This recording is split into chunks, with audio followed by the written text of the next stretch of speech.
நான் 6th standard படிக்கும்போது ஸ்கூலில் என்ன எல்லாரும் டோரான்னு தான் சொல்லுவாங்க. எதுக்காக அப்படின்னா அந்த டைமில் டோரா பூச்சி எல்லோரும் பார்ப்பாங்க. என்னோடய hair cut Dora model cut தான். 6th ஸ்டாண்டர்ட் போகும்போது எல்லாருமே நல்லா ப்ராப்பராக ஹேரெல்லாம் வளர்த்து அதை வந்து பின்னி மடித்து கட்டிட்டு போவாங்க. ஆனால் எனக்கு வந்து ஷார்ட் ஹேர் ரொம்ப பிடிக்கும். ஸோ டோரா மாதிரி அந்த க்ராப் கட்டிங் சொல்லுவாங்க, அந்த மாதிரி தான் கட்டிங் போட்டு போயிருப்பேன்.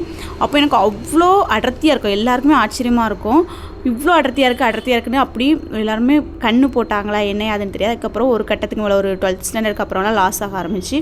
சரி உயிராக போச்சு, மயிர் தானே அதுக்கு என்ன அப்படின்னு சொல்லிட்டு என்ன நானே மனசை தேர்த்திக்கிட்டேன். ஆனால் இப்போ ரீசெண்டாக 2 இயர்ஸாக பயங்கரமாக ஹேர் ஃபால். அதோட ரீசன் என்னன்னு தெரில.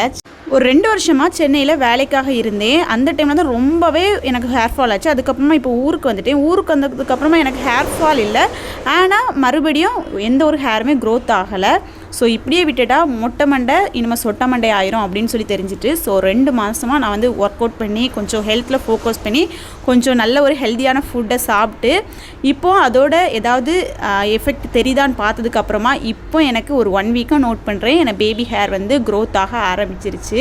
அதாவது ரொம்பவே ஹாப்பியாக இருக்குது. ஏன்னா இனிமேல் எனக்கு ஹேர் க்ரோத்தை இருக்காதுன்னு நினச்ச அந்த இடத்துல அவ்வளோக்குள்ளே பேபி ஹேர் வந்து வளர ஆரம்பிச்சிருச்சு.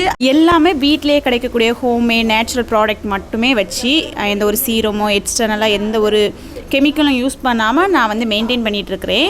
ஸோ அது வந்து எப்படி எனக்கு ஹேர் க்ரோத் ஆகிட்டுருக்கு அப்படின்னு சொல்லி எல்லாத்தையுமே அப்டேட் பண்ணுறேன். உங்கள் ஃப்ரெண்ட்ஸோ அல்லது உங்களுக்கு யாருக்காவது மொட்டை மண்டையோ சொட்டை மண்டையோ இந்த மாதிரி ப்ராப்ளம் இருக்குது, ஹேர் ரீக்ரோத் ஆகணும், ஸ்ட்ரென்தன் ஆகணும், அதோட வால்யூம் அதிகமாக இன்க்ரீஸ் பண்ணணும் அப்படின்னு சொல்லி ஆசைப்படுறீங்க அப்படின்னா என்னோடய சேனலை இது ரிலேட்டடாக வீடியோஸ் vlog எல்லாமே போட போகிறேன். சப்போர்ட் பண்ணிக்கோங்க. இதுதான் நம்மளோட 8th டே மினி vlog. இது வரைக்கும் நீங்கள் சப்போர்ட் பண்ண எல்லாருக்குமே ரொம்ப ரொம்ப தேங்க்யூ.